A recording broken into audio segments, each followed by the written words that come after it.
Coming up on Network Africa, Mali opposition rejects ECOWAS plan insisting President Ibrahim Boubacar Keïta resign. Zimbabwe's ruling party threatens to expel the U.S. envoy.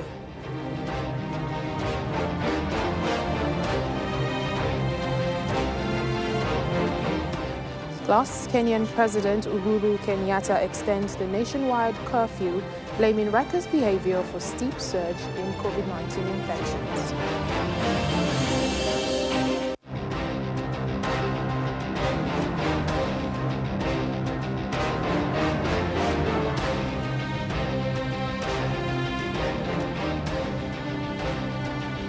Thank you for joining us this hour. Welcome to the program. I'm Layo Adegoke. Mali's opposition group has rejected a compromise put forward by regional leaders insisting that President Ibrahim Boubacar Keïta resign. In a statement, the June 5th movement said it demands the resignation of Mr. Ibrahim Boubacar Keïta and his regime more than ever, accusing them of bearing full responsibility for the crisis in the country. The announcement comes a day after heads of the 15-nation bloc ECOWAS stood by Keïta and urged him to forge a unity government and resolve an election dispute that has fueled anger. The bloc, whose leaders met virtually, also warned of sanctions against those who opposed its efforts at normalization. Within hours, President Keïta named a stripped-down cabinet with ministers for security, justice, foreign affairs and finance, and tasked it with negotiating the formation of a government of national union. Well, Uganda's President Yoweri Museveni has been officially nominated by his party, National Resistance Movement, NRM, as its candidate for the 2021 presidential elections. However, his candidature will need to be cleared by the country's Electoral Commission come November. If he contests and wins, Mr. Museveni, who has ruled the country for 34 years, will be in power for another 5 years. Although other parties have not officially announced representatives for the January 2021 elections, Mr. Museveni's toughest challenger is likely to be musician and politician Robert Kyagulanyi, who's popularly known as Bobby Wine, who appears to appeal to the younger voters in the country. In 2017, the ruling party used its advantage in parliament to vote overwhelmingly for removal of presidential terms limits, making critics say Mr. Museveni had been handed a chance at life presidency.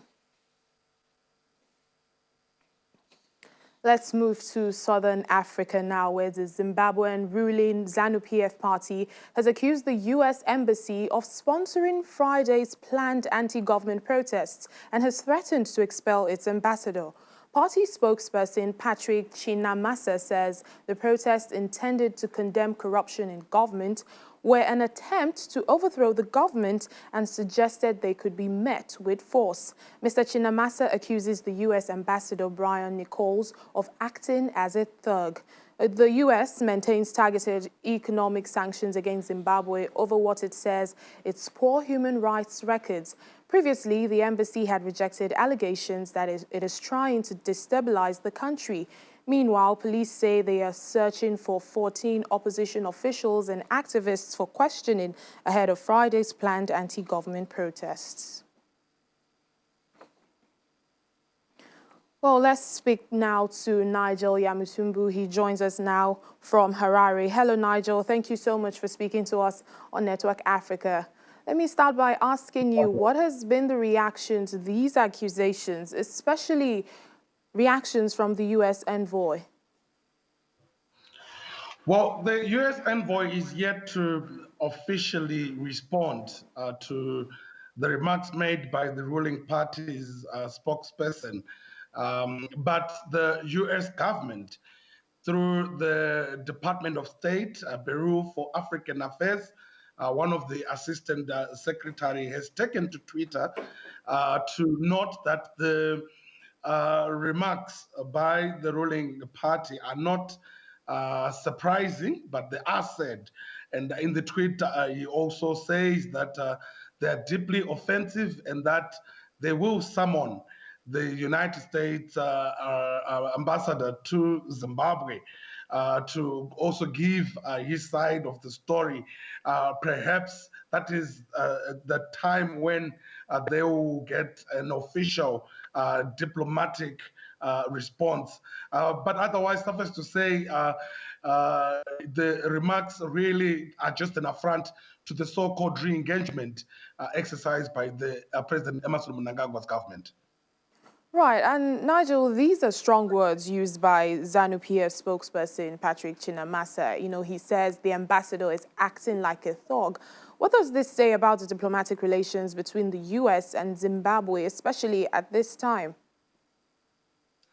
I think even during Robert Mugabe's time, the diplomatic relations between Zimbabwe and the United States of America and the West in general have not hit this much of a rock bottom as is the case to today, when the accusations are no more subtle, where the accusations are no more by people with pseudonames, where it is not really just reckless statement at a rally and so forth, but a diplomatic, a clear diplomatic offensive, which really speaks to relations that have broken down. Zimbabwe has been under sanctions, is still under sanctions with the United States of America, and one can only imagine the response by the ruling party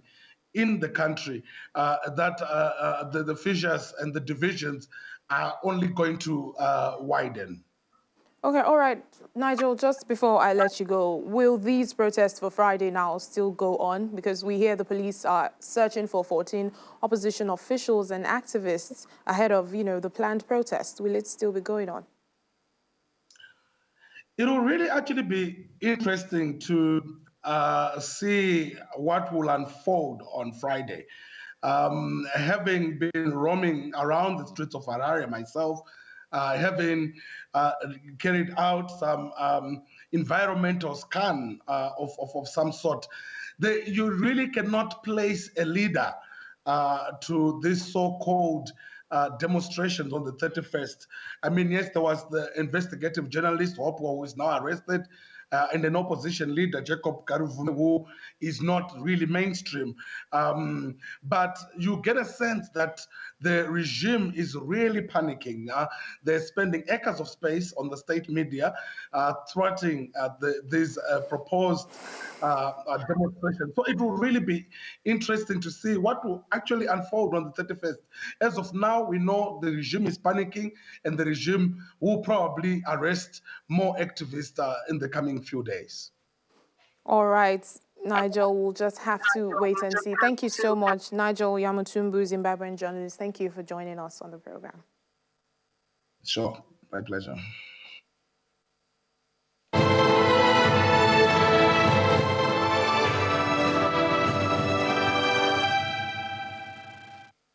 Our coronavirus coverage begins in South Africa. The country is closing in on 500,000 confirmed coronavirus cases as the country posted nearly 300 deaths in a single day. South Africa now has 452,529 cases and 7,067 deaths, making up more than half the reported cases on the African continent. The country is also the fifth highest caseload in the world. Meanwhile, the International Monetary Fund, IMF, has approved a $4.3 billion loan to the country to help it deal with the impact of the pandemic, which has devastated its economy. This is the first time in history the country is receiving an IMF loan. Finance Minister Tito Mboweni said the money will be used for economic recovery along with COVID-19 interventions, which include supporting the country's fragile public health system and helping frontline health workers.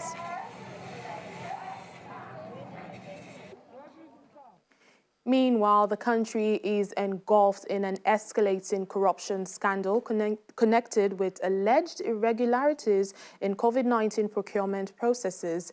President Cyril Ramaphosa's spokesperson has taken a leave of absence after her husband was implicated in the corruption scandal. Kusela Diko has denied any wrongdoing and she has been replaced by Tyrone Sial while investigations are ongoing. Local media reports that Ms. Diko's husband was involved in tenders to supply personal protective equipment to Health Department of Gauteng Province. Civil society groups have said the couple should not have been doing business with government.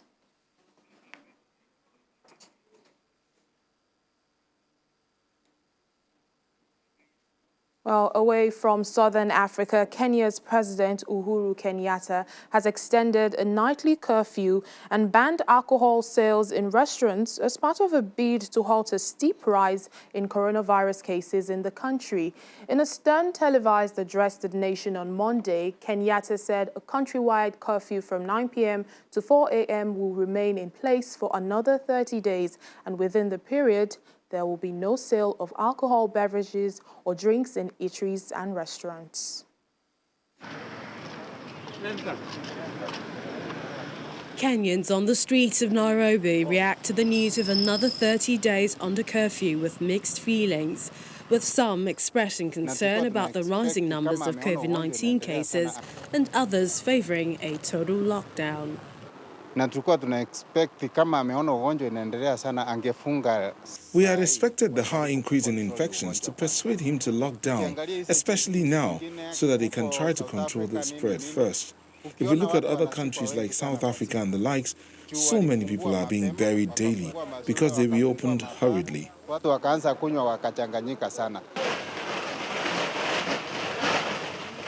The new restrictions in Kenya comes a day after health authorities reported the highest single-day jump in infections, logging 960 new confirmed cases on Sunday.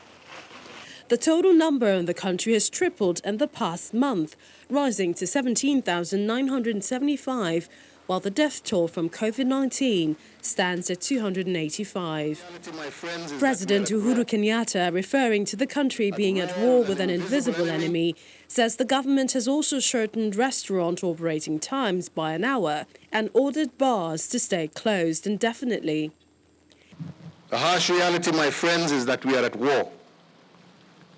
At war with an invisible enemy who is relentless in their desire for destruction. In the televised address to the nation, Kenyatta blames the rise in cases on reckless behaviour, pointing out that there was notably an aggressive surge among young people who were socialising, especially in environments serving alcohol and were in turn infecting their elders. Let us not think that we are immune or special. We're not. Please, fellow Kenyans, let us not follow the examples that we have seen across the world. Like many nations in East Africa, Kenya took swift action to combat the coronavirus, closing its borders March 25 when it had only 25 cases, shutting schools, imposing a curfew while advising people to work from home. But with the shutdown hitting the poor hard, Kenyatta relaxed restrictions earlier this month, lifting the partial lockdown on two of the country's largest cities, Nairobi and Mombasa, and announcing the resumption of international flights from August 1. The International Council of Nurses say nurses and other health workers must be a top priority for future COVID-19 vaccine, especially as they are often left without enough protection against the virus in their frontline jobs. Chief Executive Officer of the ICN, Howard Catton, says an estimated 1.5 million health workers have contracted the novel coronavirus, 3 times the figure in early June. He adds that the ICN is particularly concerned about the situation in Africa and in the Americas. Nurses, quite frankly, have had enough of the applause. They are saying, we want actions. The applause are ringing very hollow. Actions committing to vaccinations for healthcare workers, ensuring personal protective equipment, testing nurses and healthcare workers. These are the issues which would really make a difference to nurses, but also to the people that they look after. We're not going to defeat COVID without nurses. Africa is a real area of concern. We're also concerned about the Americas. We've had to now write a number of letters to presidents of countries about the concerns that we have for nurses and for health care workers. We need to do much, much more to prioritise their protection, and when a vaccine is available, to say now that we will commit to prioritising them for vaccination as soon as we have a vaccine. You're watching Network Africa on Channels Television. Still ahead on the program. Egyptians are mourning the death of Mohamed Massal, known as the Doctor of the Poor. Please stay with us.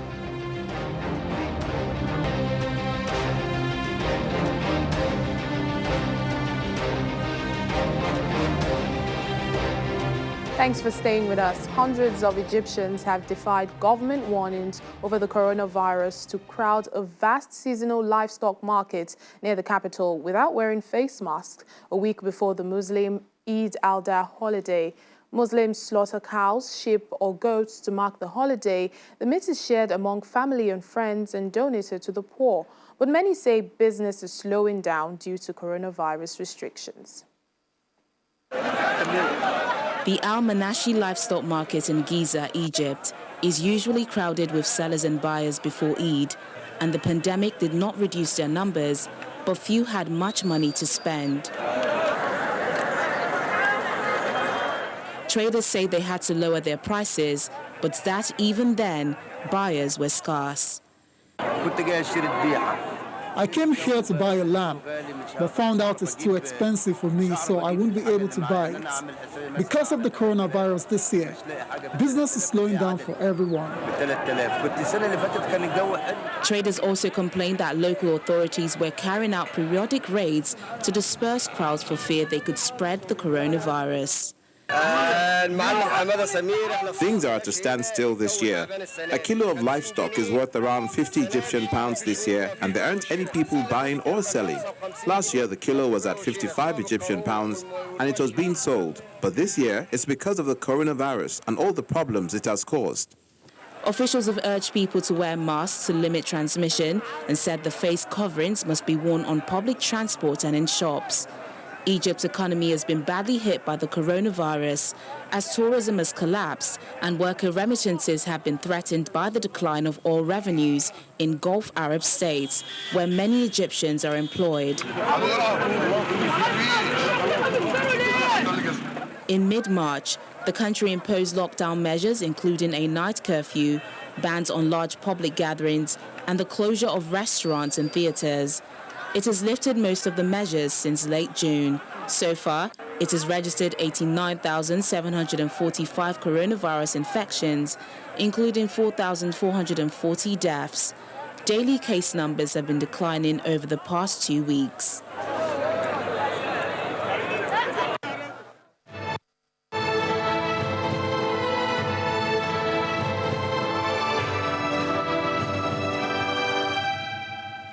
Away from the COVID-19 pandemic, Egyptians are mourning the death of Mohamed Massal, known as the Doctor of the Poor. According to local media, he died at home due to an issue with blood circulation. He was aged 76. For half a century, Dr. Mashali ran a clinic in the city of Tanta, north of Cairo, charging his patients little or nothing. He was celebrated for his dedication in ensuring that even the poorest in Egypt received proper medical treatment. Many have taken to social media, not just in Egypt, but across the world, to celebrate the life of a man seen as a symbol of integrity and selflessness at a time when his fellow health workers are battling against the COVID-19 pandemic.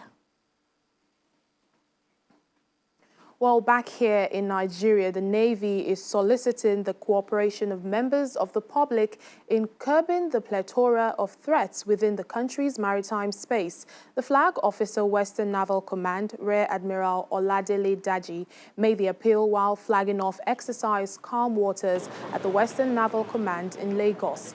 The exercise, which comes on the heels of previous operations such as Junction Rain and Treasure Guard, is meant to consolidate on some of the successes recorded so far.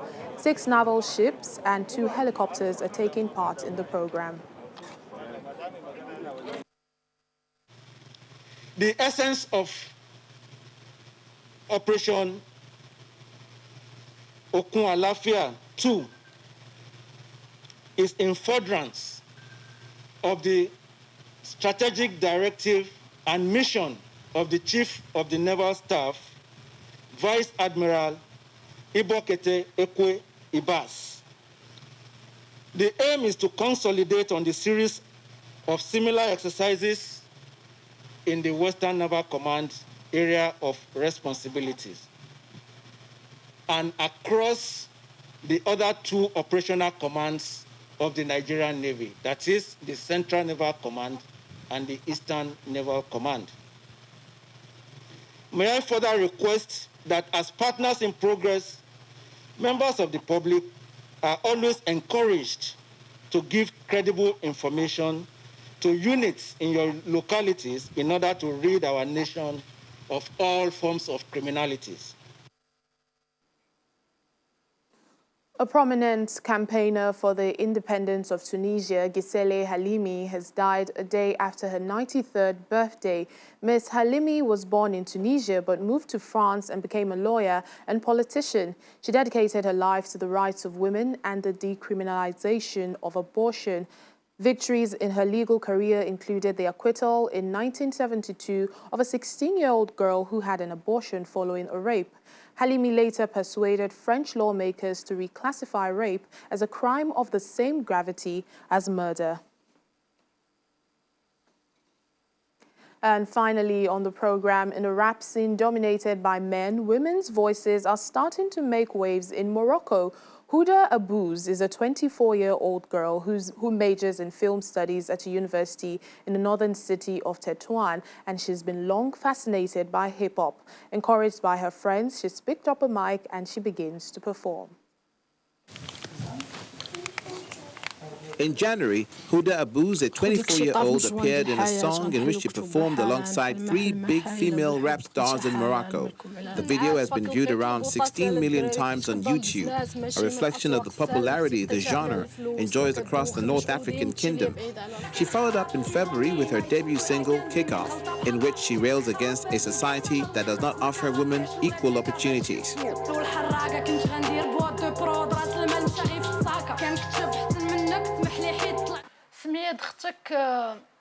I wish that in a time we can stop saying female movement and just call it a movement without differentiating between men and women. So as when we say rapper, we would mean a human being and not a gender, because you may find a woman having more potential than a man, but is limited because of the categorization. So we shouldn't remain stuck under this labeling.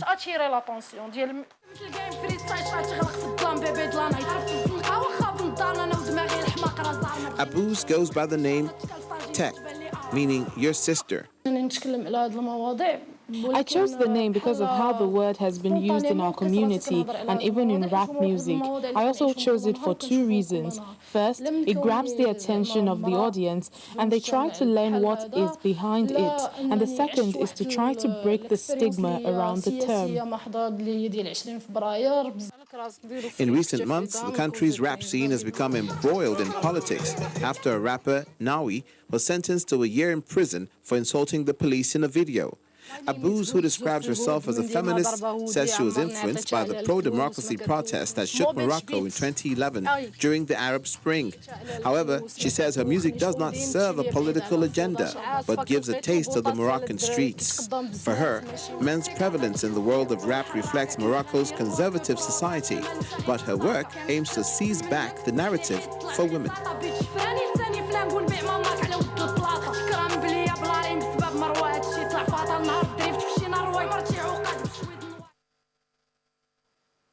And with that performance, doesn't seem like she's dropping that mic anytime soon. That's Network Africa today. Thank you so much for watching. I'm Layo Adegoke.